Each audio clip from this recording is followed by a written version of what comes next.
இன்னைக்கு திங்கக்கிழமை டிஃபன் காலம்பரை இட்லி தக்காளி கோஸ்து. தக்காளி கோஸ்து பண்ணுறதுக்கு தக்காளி 2 தக்காளி நல்லா வேக போட்டு எடுத்து வச்சுருக்கேன். ஒரு பெரிய வெங்காயம், ஒரு பச்சை மிளகாய், கருவேப்பிலை பொடியாக நறுக்கி வச்சுருக்கேன்.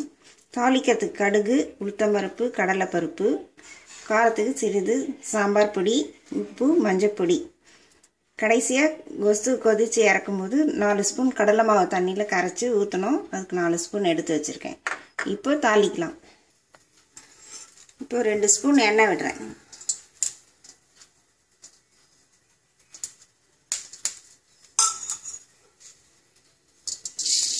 ஒரு ஸ்பூன் கடுகு,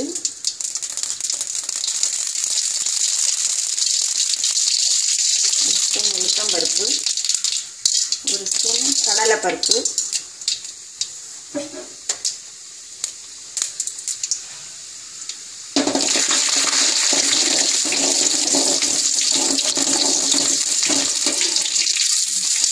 கலந்துருக்கு.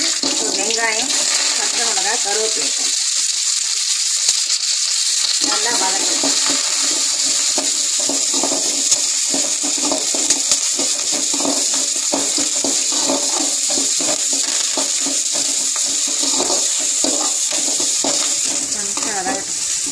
இப்போ வெங்காயம் நல்லா வதங்கிடுச்சு.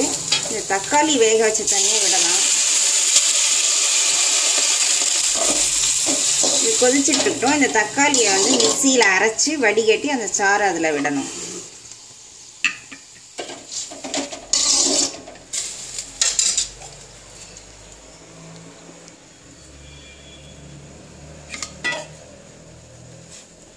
இப்போ தக்காளி அரைச்சிட்டேன். இதை வடிகட்டி இதில் ஊற்றிக்கலாம்.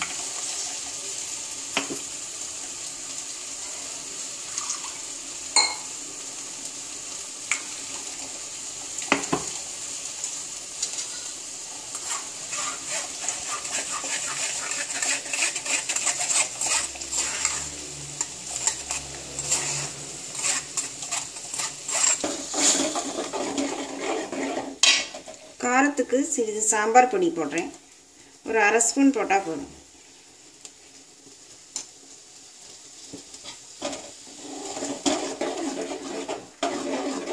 இது ஒரு 2 நிமிஷம் கொதிக்கட்டும்.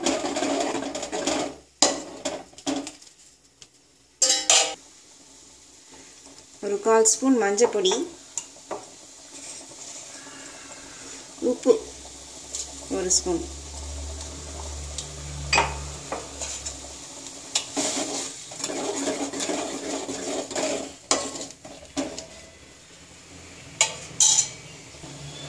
அந்த மிளகாத்தூள் மஞ்சப்பொடி ஒரு பச்சை வாசனை போகிற மட்டும் ஒரு 2 நிமிஷம் கொதிச்சா போதும்.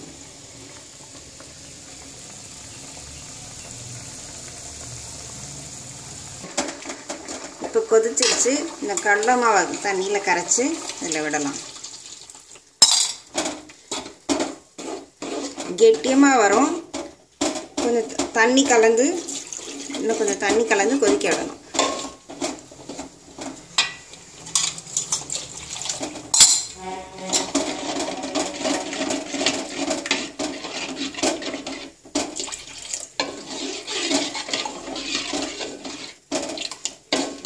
இது ஒரு 2 நிமிஷம் கொதிச்சோன்னே இறக்கிடணும்.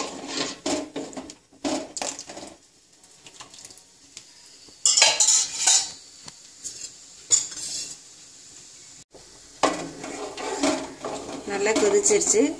இந்த கடலை மாவு வாசனை போனோன்னா இறக்கிடணும்.